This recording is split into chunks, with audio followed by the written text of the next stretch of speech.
I often wonder whether we are a considerate and understanding society, or whether we ignore the needs of those around us. In other words, do we care about others?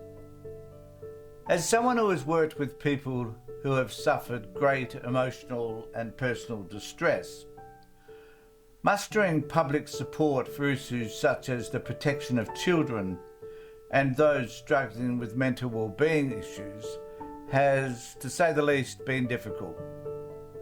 Often it appears that I have been the only one concerned about the plight of these people. My conclusion is that the general population don't care. Unless the situation directly relates to them, they don't care, and if they do, it is fleeting. We are removed from the events which impact others. Television and social media have developed a desensitization to the true impact of the trauma experienced by others. This disconnect has caused us to become apathetic, a disconnect from others' reality. If it is not happening to me, then I guess why should it matter? The comfort in which we lead our lives prevents us from immersing in the pain and experiences of others. Perhaps we are fearful of experiencing, others' trauma, continually experiencing the pain of others, given the flow of distressing information imposed upon us, is perhaps too psychologically damaging. Even if that is the case, should it prevent us from caring? I personally believe it shouldn't.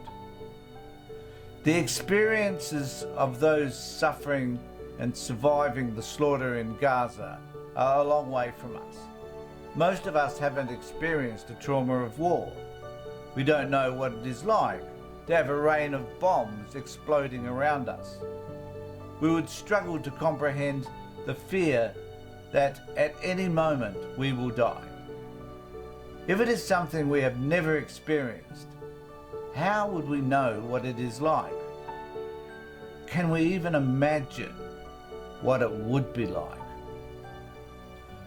We can watch a movie and feel the emotions of the characters when we understand the context in which the story is being told. We understand who the characters are, the struggles they've experienced, and the intensity of the emotions expressed by the characters. We know them. We have kind of a personal attachment. We like them or we hate them because they are contextualized. A picture may be worth 1,000 words, but it doesn't always tell us of the horror felt by the person depicted. Without the narrative, we are unable to experience the poignant human experience. This, I believe, affects the care factor. Those who share the lived experiences of others are more passionate about the cause than those who don't. They are touched by the human experience because it is similar to their own. They know what it is like to lose a child or experience fear. Those feelings rapidly rise to the surface and become the motivation to support or help others. A sense of injustice is heightened. Correcting a wrong becomes extremely important, bringing about sometimes personal sacrifice. Another person's redemption becomes their redemption. For most people, the connection with the trauma of others is lacking. A cursory understanding of suffering is not enough to create the emotional pain needed to take significant action. We therefore become passive and less caring.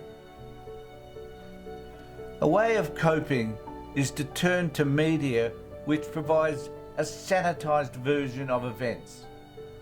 We often connect with the media which tells the version we would prefer to hear rather than the one that challenges our values. Sky News will focus on the events of October the 7th because that is the narrative they believe is more important than the destruction of Gaza and the suffering of 2 million people. It is safer turning to Sky and other similar networks because they are not going to play the deeper emotions associated with suffering and death. Criticising political enemies is more palatable than reality. So what do you think? Do we not connect with the distress of others because we are not connected to their narrative?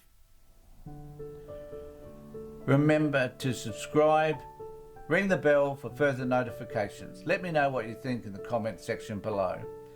In the meantime, take care, look after yourselves, and be safe.